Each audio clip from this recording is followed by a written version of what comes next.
ವಿಡಿಯೋದಲ್ಲಿ ವರಮಹಾಲಕ್ಷ್ಮಿ ಹಬ್ಬ ಅಂತೂ ನಾವೆಲ್ಲರೂ ಕೂಡ ಕಾಯ್ತಾ ಇರುವಂಥ ಹಬ್ಬನೇ.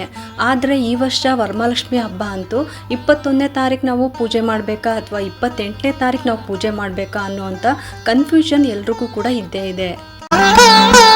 ಯಾರು ಕೂಡ ತುಂಬಾ ಕನ್ಫ್ಯೂಷನ್ ಮಾಡ್ಕೊಳ್ಳೋದಕ್ಕಂತೂ ಹೋಗ್ಲೇಬೇಡಿ. ಈ 2 ದಿನ ಕೂಡ ತುಂಬಾ ಒಳ್ಳೆ ದಿನನೇ. ಎಲ್ಲಾ ಮಾಹಿತಿನ ನಾನು ಕೂಡ ದೇವಸ್ಥಾನದಲ್ಲಿ ಪುರೋಹಿತರನ್ನ ವಿಚಾರಿಸ್ಕೊಂಡು ಅವರ ಸಲಹೆ ಮೂಲಕ ನಾನು ನಿಮ್ಗೆ ಈ ವಿಡಿಯೋ ಮಾಡಿ ತಿಳಿಸ್ತಾ ಇದ್ದೀನಿ. 21ನೇ ತಾರೀಕು ನಾವು ಪೂಜೆ ಮಾಡಿದ್ರೆ ಶ್ರೇಷ್ಠವಾದ ದಿನನ ಅಥವಾ 28ನೇ ತಾರೀಕು ನಾವು ಮಾಡಿದ್ರೆ ಶ್ರೇಷ್ಠವಾದ ದಿನನ? ಹಾಗಾದ್ರೆ ನಾವು ಯಾವ ಡೇಟ್ನಲ್ಲಿ ನಾವು ಪೂಜೆ ಮಾಡಬೇಕು, ಯಾವ ಸಮಯದಲ್ಲಿ ಪೂಜೆ ಮಾಡಬೇಕು, ಪೂಜೆಯ ಶುಭ ಮುಹೂರ್ತ ಆದ್ರೂ ಏನು, ಈ ಎಲ್ಲಾ ಮಾಹಿತಿ ನಾನು ಇವತ್ತಿನ ವಿಡಿಯೋದಲ್ಲಿ ನಿಮ್ಗೆ ತಿಳಿಸ್ತಾ ಇದ್ದೀನಿ. ಬನ್ನಿ ಇವಾಗ ಈ ವಿಡಿಯೋನ ಶುರು ಮಾಡೋಣ. ಇವಾಗ ಅಮಾವಾಸ್ಯೆ ಅಂದರೆ ಅಥವಾ ಹುಣ್ಣಿಮೆ ಅಂದರೂ ಕೂಡ ವರಮಹಾಲಕ್ಷ್ಮಿ ಹಬ್ಬ ಯಾವಾಗ ಮಾಡ್ತಾ ಇದ್ದೀವಿ ಹೇಳಿ? 2ನೇ ಶ್ರಾವಣ ಶುಕ್ರವಾರದಲ್ಲಲ್ವಾ? ಪ್ರತಿ ವರ್ಷನೂ ಕೂಡ ನಾವು 2ನೇ ಶ್ರಾವಣ ಶುಕ್ರವಾರದ ದಿನ ನಾವು ಮಾಡ್ತಾ ಇದ್ದೀವಿ. ಅಂದರೆ ಹುಣ್ಣಿಮೆ ಹಿಂದೆ ಮುಂದೆ ಇರುತ್ತೆ. ಎಷ್ಟೋ ಸಲ ಅವತ್ತಿನ ದಿನನೇ ಹುಣ್ಣಿಮೆ ಇರುತ್ತೆ, ಕೆಲವು ಸಲ ಹುಣ್ಣಿಮೆಗೂ ಮೊದಲೇ ಹಬ್ಬ ಬರುತ್ತೆ, ಇನ್ನು ಹುಣ್ಣಿಮೆ ಆದ್ಮೇಲೆ ಹಬ್ಬ ಬರುತ್ತೆ. ಈ ರೀತಿ ಪ್ರತಿ ವರ್ಷ ಏನಾದರೂ ಒಂದು ಇದ್ದೇ ಇರುತ್ತೆ. ಇದನ್ನೆಲ್ಲ ಪಕ್ಕಕ್ಕೆ ಇಟ್ಬಿಟ್ಟು ಗಮನಿಸಬೇಕಾಗಿದ್ದು, ಪ್ರತಿ ವರ್ಷ ನಾವು ಹಬ್ಬ ಹೇಗೆ ಮಾಡ್ತೀವಿ? 2ನೇ ಶ್ರಾವಣ ಶುಕ್ರವಾರದಲ್ಲಿ ವರಮಹಾಲಕ್ಷ್ಮಿ ವ್ರತವನ್ನ ಮಾಡ್ತೀವಿ. ಅದೇ ರೀತಿನೇ ಈ ವರ್ಷ ಕೂಡ 21ನೇ ತಾರೀಕು ವರಮಹಾಲಕ್ಷ್ಮಿ ಹಬ್ಬನ ಆಚರಿಸಬೇಕಾಗುತ್ತೆ. 21 ಅಂದ್ರೆ 2 + 1 3. ಸಂಖ್ಯಾಶಾಸ್ತ್ರದ ಪ್ರಕಾರ 3 ಇದು ಕೂಡ ಗುರುಗಳ ಸಂಖ್ಯೆನೆ. ಗುರುತತ್ವ ಹೆಚ್ಚಾಗಿರೋದ್ರಿಂದ ಈ ದಿನ ಲಕ್ಷ್ಮೀ ಪೂಜೆ ಮಾಡೋದು ಮತ್ತೆ ಗುರುಗಳ ಆರಾಧನೆ ಮಾಡೋದು, ಲಕ್ಷ್ಮೀ ನಾರಾಯಣರ ಜೊತೆಗೆ ಗುರುಗಳ ಆರಾಧನೆ ಮಾಡೋದ್ರಿಂದ ನಮ್ಗೆ ಹೆಚ್ಚಿನ ಫಲ ಸಿಗುತ್ತೆ. ಇವಾಗ ನಮ್ಮ ಆಷಾಢ ಮಾಸ ಆಗಸ್ಟ್ 12ನೇ ತಾರೀಕು ಅಮಾವಾಸ್ಯೆ ಇದೆ. ಅಮಾವಾಸ್ಯೆ ಆದ್ಮೇಲೆ 13ನೇ ತಾರೀಕು ಗುರುವಾರದಿಂದ ನಮ್ಗೆ ಶ್ರಾವಣ ಮಾಸ ಪ್ರಾರಂಭ ಆಗ್ತಾ ಇದೆ.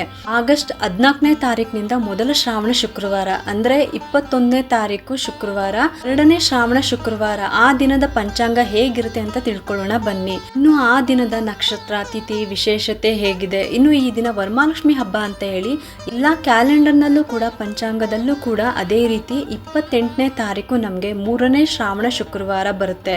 ಆ ದಿನ ಹುಣ್ಣಿಮೆ ಇದೆ. ಹುಣ್ಣಿಮೆ ಕೂಡ ಲಕ್ಷ್ಮೀ ಪೂಜೆಗೆ ತುಂಬಾನೇ ಶ್ರೇಷ್ಠವಾದದ್ದು. ಹಂಗಾಗಿ ಹುಣ್ಣಿಮೆ ತಿಥಿ ಯಾವಾಗ ಪ್ರಾರಂಭ ಆಗುತ್ತೆ, ಯಾವಾಗ ಮುಕ್ತಾಯ ಆಗುತ್ತೆ, ಈ 2 ದಿನದಲ್ಲಿ ಯಾವ ದಿನ ಶ್ರೇಷ್ಠ ಅಂತಾನೂ ಕೂಡ ತಿಳ್ಕೊಳ್ಳೋಣ. ವಿಷ್ಣುವಿನ ದಶಾವತಾರಗಳಲ್ಲಿ 8ನೇ ಅವತಾರ ಕೃಷ್ಣನ ಅವತಾರ. ಕೃಷ್ಣನನ್ನ ಜಗದ್ಗುರು ಅಂತನೂ ಅಂತಾರೆ. ಅಂದ್ರೆ ಗುರುವಾರ್ಯೂರು ಅಂತ ಕೇಳಿರ್ತೀರಾ ಕೇರಳದಲ್ಲಿ. ಅಂದ್ರೆ ಕೃಷ್ಣ ಪರಮಾತ್ಮನೇ ಅವರೇ ಜಗದ್ಗುರುಗಳು, ಗುರುಗಳ ಸ್ಥಾನದಲ್ಲಿ ಇರುವಂತವರು. ಹಾಗಾಗಿ ಇದೇ ವರಮಹಾಲಕ್ಷ್ಮಿ ಹಬ್ಬದ ದಿನ ನಾವು ಲಕ್ಷ್ಮೀ ನಾರಾಯಣರನ್ನ ಆರಾಧನೆ ಮಾಡೋದ್ರಿಂದ ಆ ಶ್ರೀಕೃಷ್ಣ ಪರಮಾತ್ಮನನ್ನ ಆರಾಧನೆ ಮಾಡಿದಷ್ಟು ಫಲ ಸಿಗುತ್ತೆ. ಡೇಟ್ ಪ್ರಕಾರ ಕೂಡ ಗುರುತತ್ವ ಇರುವಂತ ದಿನನೇ. ಇಷ್ಟೇ ಅಲ್ಲ, 21/8/2026 ಇದಿಷ್ಟನ್ನು ಕೂಡಿಸಿದ್ರು ಕೂಡ ಕೊನೆಗೆ ಬರುವಂಥದ್ದೇ 3 ಬರುತ್ತೆ. ಹಾಗಾಗಿ ಈ ದಿನ ಡೇಟ್ ಪ್ರಕಾರ ನಕ್ಷತ್ರದ ಪ್ರಕಾರ ಮತ್ತೆ 2ನೇ ಶ್ರಾವಣ ಶುಕ್ರವಾರ ಇದರಿಂದ 21ನೇ ತಾರೀಕು ತುಂಬಾನೇ ಒಳ್ಳೆ ದಿನ ಅಂತ ಮಾಡ್ಬೋದು. ಇನ್ನು ಶುಕ್ಲ ಪಕ್ಷ ನಾವು ಯಾವಾಗಲೂ ಯಾವುದೇ ಹಬ್ಬ ಆಚರಣೆ ಮಾಡ್ತೀವಿ ಅಂದ್ರೂ ಕೂಡ ಶುಕ್ಲ ಪಕ್ಷದಲ್ಲೇ ಮಾಡೋದು. ಅಮಾವಾಸ್ಯೆ ಆದಮೇಲೆ ಹುಣ್ಣಿಮೆಯ ಒಳಗಾಗಿ ಹಬ್ಬಗಳನ್ನು ಮಾಡ್ತೀವಿ. ಕೆಲವೊಂದು ಹಬ್ಬಗಳು ಹುಣ್ಣಿಮೆ ಆದಮೇಲೆ ಬರುತ್ತೆ. ಈಗ ನಾವು ಸಂಕಷ್ಟರ ಚತುರ್ಥಿ ಆಗಿರ್ಬೋದು ಅಥವಾ ಸತ್ಯನಾರಾಯಣ ಸ್ವಾಮಿ ಪೂಜೆಗಳೇ ಆಗಿರ್ಬೋದು, ಕೆಲವೊಂದು ನಾವು ವರವನ್ನ ಪಡೆಯೋದಿಕ್ಕೆ ಫಲವನ್ನ ಪಡೆಯೋದಿಕ್ಕೆ ಅಂತ ಮಾಡ್ತೀವಿ. ಇನ್ನು ಕೆಲವೊಂದು ಪೂಜೆಗಳು ದೋಷ ನಿವಾರಣೆಗೋಸ್ಕರ, ದೋಷಗಳ ಪರಿಹಾರಕ್ಕೋಸ್ಕರ, ಪಾಪ ಕರ್ಮ ನಿವಾರಣೆಗೋಸ್ಕರ ಮಾಡ್ತೀವಿ. ಇದು ಶುಕ್ಲ ಪಕ್ಷದಲ್ಲಿ. ಕೃಷ್ಣ ಪಕ್ಷದಲ್ಲಿ ಯಾವ್ಯಾವ ಪೂಜೆ ಮಾಡಬೇಕು ಅನ್ನೋದು ಕೂಡ ಹಿಂದಿನಿಂದನೂ ಕೂಡ ನಾವು ನಡೆದುಕೊಂಡು ಬಂದಿರೋವಂಥದ್ದು. ಅದೇ ರೀತಿನಲ್ಲೇ ನಮಗೆ ಈ ವರ್ಷದ ವರಮಹಾಲಕ್ಷ್ಮಿ ಹಬ್ಬ ಶ್ರಾವಣ ಮಾಸದ ಶುಕ್ಲ ಪಕ್ಷದ 2ನೇ ಶ್ರಾವಣ ಶುಕ್ರವಾರ 21ನೇ ತಾರೀಕು ನಾವು ಮಾಡ್ಬೋದು. ಇನ್ನು ಈ ದಿನ ನವಮಿ ತಿಥಿ ಇರುತ್ತೆ. ನಾವು ಆಗಸ್ಟ್ 20ನೇ ತಾರೀಕು ರಾತ್ರಿ 9:18 ಆಗಸ್ಟ್ 21ನೇ ತಾರೀಕು ರಾತ್ರಿ 11:30 ತನಕ ಇರುತ್ತೆ. ನವಮಿ ತಿಥಿ ಇರುತ್ತೆ. ಇನ್ನು ಆಗಸ್ಟ್ 20ನೇ ತಾರೀಕು ಬೆಳಗ್ಗೆ 9 ಗಂಟೆಯಿಂದ ಅನುರಾಧ ನಕ್ಷತ್ರ ಕೂಡ ಪ್ರಾರಂಭ ಆಗುತ್ತೆ. ಆಗಸ್ಟ್ 21ನೇ ತಾರೀಕು ಬೆಳಗ್ಗೆ 11:50 ತನಕ ಅನುರಾಧ ನಕ್ಷತ್ರ ಇರುತ್ತೆ. ಆ ನಂತರ ಜ್ಯೇಷ್ಠ ನಕ್ಷತ್ರ ಪ್ರಾರಂಭ ಆಗುತ್ತೆ. ಮಾರನೇ ದಿವಸ ಅಂದ್ರೆ 20ನೇ ತಾರೀಕು ಶನಿವಾರ ಮಧ್ಯಾಹ್ನ 2:40 ತನಕ ಜ್ಯೇಷ್ಠ ನಕ್ಷತ್ರ ಇರುತ್ತೆ. ನಮಗೆ ಬೆಳಗ್ಗೆ ಪೂಜೆಯಲ್ಲಿ ಅನುರಾಧ ನಕ್ಷತ್ರ ಇರುತ್ತೆ. ಸಂಜೆ ನಾವು ಪೂಜೆ ಮಾಡುವಾಗ ಜ್ಯೇಷ್ಠ ನಕ್ಷತ್ರ ಇರುತ್ತೆ. ಹಂಗಾಗಿ ಈ ದಿನ ಕೂಡ ಒಳ್ಳೆ ದಿನನೇ. ಅಲ್ಲದೆ ಈ ದಿನ ಸರ್ವಾರ್ಥ ಸಿದ್ಧಿ ಯೋಗ ಕೂಡ ಇರುತ್ತೆ. ಆಗಸ್ಟ್ 20ನೇ ತಾರೀಕು ಬೆಳಗ್ಗೆ 9 ಗಂಟೆಗೆ ಪ್ರಾರಂಭ ಆಗುತ್ತೆ. ಮಾರನೇ ದಿವಸ 21ನೇ ತಾರೀಕು ಬೆಳಗ್ಗೆ 11 ಗಂಟೆ 50 ನಿಮಿಷದ ತನಕ ಇರುತ್ತೆ. ಅಂದ್ರೆ ಬೆಳಗಿನ ಬ್ರಾಹ್ಮಿ ಮುಹೂರ್ತದ ನಾವು ಪೂಜೆ ಮಾಡೋದು ಅಷ್ಟೊತ್ತಿಗೆ ಸರ್ವಾರ್ಥ ಸಿದ್ಧಿ ಯೋಗ ಕೂಡ ಇರುತ್ತೆ. ಹಾಗಾಗಿ ಎಲ್ಲಾ ರೀತಿಯಿಂದನೂ ಕೂಡ 21ನೇ ತಾರೀಕು ತುಂಬಾನೇ ಪ್ರಶಸ್ತವಾದಂತಹ ವರಮಹಾಲಕ್ಷ್ಮಿ ಹಬ್ಬ ಮಾಡೋದಿಕ್ಕೆ. ಇನ್ನು ಈ ದಿನದ ಶುಭ ಮುಹೂರ್ತನೂ ಕೂಡ ತಿಳ್ಕೊಳ್ಳೋಣ. ಲಕ್ಷ್ಮೀ ಪೂಜೆಗೆ ಸಿಂಹ ಲಗ್ನದ ಮುಹೂರ್ತ ತುಂಬಾನೇ ಶ್ರೇಷ್ಠ ಅಂತ ಹೇಳ್ತಾರೆ. ಹಾಗಾಗಿ ಬೆಳಗ್ಗೆ 5 ಗಂಟೆ 40 ನಿಮಿಷದಿಂದ 8 ಗಂಟೆ 10 ನಿಮಿಷದ ತನಕ ನಾವು ವರಮಹಾಲಕ್ಷ್ಮಿ ಕಳಶವನ್ನು ಸ್ಥಾಪನೆ ಮಾಡಿಕೊಂಡು ಪೂಜೆನ ಮಾಡ್ಕೊಳ್ಬೋದು. ಇನ್ನು ಮಧ್ಯಾಹ್ನದ ನೈವೇದ್ಯದ ಸಮಯ 12 ಗಂಟೆ 40 ನಿಮಿಷದಿಂದ 2 ಗಂಟೆ ತನಕ ಮಧ್ಯಾಹ್ನದ ನೈವೇದ್ಯವನ್ನು ಅರ್ಪಿಸ್ಬೋದು. ಹಾಗೆ ಸಂಜೆ ಪೂಜೆ ಮಾಡುವಂಥವ್ರು ಸಂಜೆ 5 ಗಂಟೆ 30 ನಿಮಿಷದಿಂದ 8 ಗಂಟೆ 20 ನಿಮಿಷದ ತನಕ ಈ ಒಂದು ಸಮಯದಲ್ಲೂ ಕೂಡ ಪೂಜೆ ಮಾಡ್ಕೊಳ್ಬೋದು. ಅಂದರೆ ಸಂಜೆಯ ಗೋಧೂಳಿ ಸಮಯದಲ್ಲಿ ಪೂಜೆ ಮಾಡ್ಕೊಳ್ಬೋದು. ಇನ್ನು ಒಂದೇ ಒಂದಿನ ಲಕ್ಷ್ಮಿಯನ್ನ ಕೂರಿಸೋ ಅಂಥವ್ರು ರಾತ್ರಿ 9 ಗಂಟೆ 30 ನಿಮಿಷದ ನಂತರ ಆರತಿ ಮಾಡಿಬಿಟ್ಟು ಕಳಶವನ್ನು ಕದಲಿಸ್ಬೋದು. ಶನಿವಾರ ಬೆಳಗ್ಗೆ ವಿಸರ್ಜನೆಯನ್ನು ಮಾಡ್ಕೊಳ್ಬೋದು. ಇನ್ನು 3ನೇ ದಿನಕ್ಕೆ ವಿಸರ್ಜನೆ ಮಾಡೋ ಅಂಥವ್ರು ಶನಿವಾರ ರಾತ್ರಿ, ಅಂದರೆ ಯಾಕಂದರೆ ಶನಿವಾರ ಶ್ರಾವಣ ಶನಿವಾರ ಇರುತ್ತೆ ಅಲ್ವಾ, ಹಂಗಾಗಿ ವೆಂಕಟೇಶ್ವರನನ್ನ ಪೂಜೆ ಮಾಡಿಬಿಟ್ಟು ನೈವೇದ್ಯ ಇಟ್ಟು ಅವತ್ತಿನ ರಾತ್ರಿ ಕಳಶನ ಕದಲಿಸ್ಬಿಟ್ಟು ಭಾನುವಾರ ಬೆಳಗ್ಗೆ ಮಾಡ್ಕೊಳ್ಬೋದು. ಈ ರೀತಿ ನೀವು ನಿಮ್ಮ ವರಮಹಾಲಕ್ಷ್ಮಿ ಹಬ್ಬವನ್ನು ಮಾಡ್ಕೊಳ್ಬೋದು. ಹಾಗಂತ 28ನೇ ತಾರೀಕು ಮಾಡಬಾರ್ದು ಅಂತ ಅಲ್ಲ. ಮಂತ್ಲಿ ಪ್ರಾಬ್ಲಮ್ ಆ ಥರ ಏನಾದರೂ ಇದ್ದರೆ, ಬೇರೆ ರೀತಿ ಸಮಸ್ಯೆಗಳು ಏನಾದರೂ ಇದ್ದರೆ ಅವತ್ತಿನ ದಿನ ಮಾಡೋದಕ್ಕಾಗಿಲ್ಲ ಅಂದರೆ 28ನೇ ತಾರೀಕು ಹುಣ್ಣಿಮೆ ದಿನ ಮಾಡ್ಬೋದು. ಇವಾಗ ಹುಣ್ಣಿಮೆ ತಿಥಿ ಯಾವಾಗ ಪ್ರಾರಂಭ ಆಗುತ್ತೆ, ಯಾವಾಗ ಮುಕ್ತಾಯ ಆಗುತ್ತೆ ಅಂತಲೂ ಕೂಡ ತಿಳ್ಕೊಳ್ಳೋಣ. ಹಾಗೆ ಪೂಜೆಯ ಸಮಯನೂ ಕೂಡ ತಿಳಿಸ್ತಾ ಇದ್ದೀನಿ. ಆಗಸ್ಟ್ 27ನೇ ತಾರೀಕು ಗುರುವಾರ ಬೆಳಗ್ಗೆ 9 ಗಂಟೆ 10 ನಿಮಿಷಕ್ಕೆ ಹುಣ್ಣಿಮೆ ತಿಥಿ ಪ್ರಾರಂಭ ಆಗುತ್ತೆ. ಆಗಸ್ಟ್ 28ನೇ ತಾರೀಕು ಶುಕ್ರವಾರ 9 ಗಂಟೆ 40 ನಿಮಿಷಕ್ಕೆ ಹುಣ್ಣಿಮೆ ತಿಥಿ ಮುಕ್ತಾಯ ಆಗಿಬಿಡುತ್ತೆ. ಅಂದರೆ ನಮಗೆ 28ನೇ ತಾರೀಕು ಶುಕ್ರವಾರ ದಿನ ಚಂದ್ರೋದಯದ ಸಮಯದಲ್ಲಿ ಹುಣ್ಣಿಮೆ ತಿಥಿ ಇರೋದಿಲ್ಲ.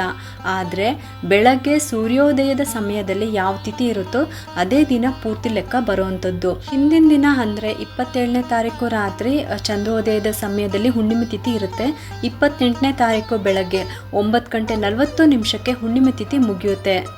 ಇನ್ನು ಈ ದಿನ ಶತಭಿಷ ನಕ್ಷತ್ರ ಇರುತ್ತೆ. ಬೆಳಗಿನ ಜಾವ 2 ಗಂಟೆ 15 ನಿಮಿಷದಿಂದ 29ನೇ ತಾರೀಕು 3 ಗಂಟೆ 15 ನಿಮಿಷದವರೆಗೂ, ಅಂದರೆ ಮುಂಜಾನೆಯಿಂದನೇ ಬ್ರಾಹ್ಮಿ ಮುಹೂರ್ತದಲ್ಲಿ ಪ್ರಾರಂಭ ಆಗುತ್ತೆ ಮತ್ತು ಬ್ರಾಹ್ಮಿ ಮುಹೂರ್ತದಲ್ಲೇ ಮುಕ್ತಾಯ ಆಗಿಬಿಡುತ್ತೆ. ನಿಮ್ಮ 3ನೇ ಶ್ರಾವಣ ಶುಕ್ರವಾರದ ಪೂಜೆಯ ದಿನ ಬೆಳಗಿನ ಬ್ರಾಹ್ಮಿ ಮುಹೂರ್ತದಲ್ಲಿ ಪೂಜೆ ಮಾಡೋದಾದರೆ ನಿಮಗೆ ಹುಣ್ಣಿಮೆ ತಿಥಿ ಕೂಡ ಇರುತ್ತೆ. ಈ ದಿನ ಪೂಜೆ ಮಾಡುವಂಥವ್ರು ಆದಷ್ಟು ಬೆಳಗ್ಗೆ 8 ಗಂಟೆ ಒಳಗಾಗಿ, ಅಂದರೆ ಬೆಳಗಿನ ಬ್ರಾಹ್ಮಿ ಮುಹೂರ್ತದಲ್ಲಿ ಬೆಳಗ್ಗೆ 4 ಗಂಟೆ 30 ನಿಮಿಷದಿಂದ ಬೆಳಗ್ಗೆ 8 ಗಂಟೆ ಒಳಗಾಗಿ ಪೂಜೆ ಮಾಡ್ಕೊಳ್ಬೋದು. ಲಕ್ಷ್ಮಿಯನ್ನು ಕೂರಿಸ್ಬಿಟ್ಟು ಪೂಜೆ ಮಾಡ್ಕೊಳ್ಬೋದು. ಇನ್ನೊಂದು ವಿಶೇಷತೆ ಏನು ಅಂತ ಅಂದರೆ ರಕ್ಷಾಬಂಧನ. ಶ್ರಾವಣ ಮಾಸದ ಹುಣ್ಣಿಮೆ ದಿನ ರಕ್ಷಾಬಂಧನ ಕೂಡ ಆಚರಣೆ ಮಾಡ್ತೀವಿ. ಇನ್ನು ಇದ್ರ ಬಗ್ಗೆ ಮುಂದಿನ ವಿಡಿಯೋದಲ್ಲಿ ನಾನು ನಿಮಗೆ ತಿಳಿಸ್ಕೊಡ್ತೀನಿ.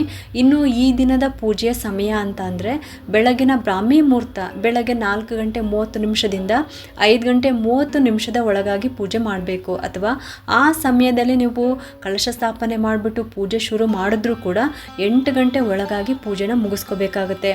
ಮಧ್ಯಾಹ್ನ 12 ಗಂಟೆ 30 ನಿಮಿಷದ ನಂತರ ದೇವಿಗೆ ನೈವೇದ್ಯವನ್ನು ಅರ್ಪಿಸ್ಬೋದು. ಮತ್ತು ಗೋಧೂಳಿ ಸಮಯ 5 ಗಂಟೆ 30 ನಿಮಿಷದಿಂದ 8 ಗಂಟೆ ತನಕ ನೀವು ಸಂಜೆ ಪೂಜೆನೂ ಕೂಡ ಮಾಡ್ಕೊಳ್ಬೋದು. ಹೆಣ್ಮಕ್ಳನ್ನ ಕರೆದ್ಬಿಟ್ಟು ಕುಂಕುಮ ಕೊಡೋದು, ಹಾಗೆಯೇ ರಾತ್ರಿ 9 ಗಂಟೆ ನಂತರ ಕಳಶನ ಕದಲಿಸ್ಬಿಟ್ಟು ಶನಿವಾರ ಬೆಳಗ್ಗೆ ವಿಸರ್ಜನೆ ಮಾಡ್ಕೊಳ್ಬೋದು. ಇನ್ನು 2 ದಿನ ಕಳಶ ಇಟ್ಬಿಟ್ಟು ಪೂಜೆ ಮಾಡ್ತೀರಾ ಅಂತ ಅಂದರೆ 3ನೇ ದಿನ ವಿಸರ್ಜನೆ ಮಾಡ್ಬೋದು. ಅಂದರೆ ಶ್ರಾವಣ ಶನಿವಾರ ಇರುತ್ತೆ, ವೆಂಕಟೇಶ್ವರ ಸ್ವಾಮಿಯ ಪೂಜೆ ಮಾಡಿಬಿಟ್ಟು ಇದೇ ದಿನ ರಾತ್ರಿ ಕಳಶ ಕದಲಿಸ್ಬಿಟ್ಟು ಭಾನುವಾರ ಬೆಳಗ್ಗೆ ಎಲ್ಲನೂ ಕೂಡ ವಿಸರ್ಜನೆ ಮಾಡ್ಕೊಳ್ಬೋದು.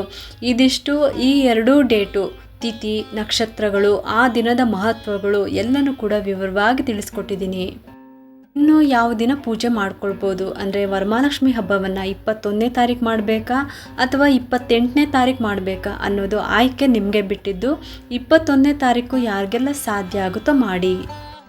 ನಾನು ಕೂಡ 21ನೇ ತಾರೀಕೆ ವರಮಹಾಲಕ್ಷ್ಮಿ ವ್ರತವನ್ನು ಆಚರಣೆ ಮಾಡ್ತಾ ಇದ್ದೀನಿ. ಅದಕ್ಕೋಸ್ಕರ ನಿಮಗೂ ಕೂಡ ತಿಳಿಸ್ಕೊಟ್ಟಿದ್ದೀನಿ. 2 ಡೇಟ್ ಪ್ರಕಾರ ನಿಮಗೆ ತಿಳಿಸ್ಕೊಟ್ಟಿದ್ದೀನಿ. ಯಾವುದು ಒಳ್ಳೆಯದು ಅಂತಲೂ ಕೂಡ ತಿಳಿಸ್ಕೊಟ್ಟಿದ್ದೀನಿ. ನೀವು ಯೋಚನೆ ಮಾಡಿಬಿಟ್ಟು ನೀವು ಆಯ್ಕೆ ಮಾಡಿಕೊಂಡು ಈ ವರ್ಷ ವರಮಹಾಲಕ್ಷ್ಮಿ ಹಬ್ಬವನ್ನು ಸಂತೋಷದಿಂದ ಮಾಡಿ ಅಂತ ಕೇಳ್ಕೊತೀನಿ. ಯಾವುದೇ ರೀತಿ ಕನ್ಫ್ಯೂಷನ್ ಮಾಡ್ಕೊಳ್ದೆ, ಕನ್ಫ್ಯೂಷನ್ ಇಟ್ಕೊಳ್ದೆ ಒಂದೇ ಮನಸ್ಸಿಂದ ಭಕ್ತಿಯಿಂದ ಆ ಮಹಾಲಕ್ಷ್ಮಿಯನ್ನು ಬರಮಾಡ್ಕೊಳ್ಳಿ. ಈ ಒಂದು ಉಪಯುಕ್ತ ಮಾಹಿತಿ ನಿಮ್ಗೆ ಇಷ್ಟ ಆಗಿದೆ ಅಂತ ನಾನು ಭಾವಿಸ್ತಾ ಈ ವಿಡಿಯೋನ ಮುಗಿಸ್ತಾ ಇದ್ದೀನಿ. ಈ ವಿಡಿಯೋ ಏನಾದರೂ ನಿಮ್ಗೆ ಇಷ್ಟ ಆಗಿದ್ದರೆ ಒಂದು ಲೈಕ್ ಮಾಡಿ, ಶೇರ್ ಮಾಡಿ ಮತ್ತು ಸಬ್ಸ್ಕ್ರೈಬ್ ಮಾಡಲು ಮರಿಬೇಡಿ. ಯಾಕಂದರೆ ನೀವು ಮಾಡೋ ಒಂದು ಸಬ್ಸ್ಕ್ರೈಬಿಂದ ನಮ್ಮಂತಹ ಸಣ್ಣ ಸಣ್ಣ ಚಾನಲ್ಸ್ಗೆ ಒಂದು ಸಪೋರ್ಟ್ ಮಾಡ್ದಂಗೆ ಆಗುತ್ತೆ. ಮತ್ತೆ ಸಿಗ್ತೀನಿ ಮುಂದಿನ ಹೊಸ ವಿಡಿಯೋದೊಂದಿಗೆ ಅಂತ ಹೇಳ್ತಾ ಈ ವಿಡಿಯೋನ ಮುಗಿಸ್ತಾ ಇದ್ದೀನಿ. ಸರ್ವೇ ಜನ ಸುಖಿನೋ ಭವಂತು.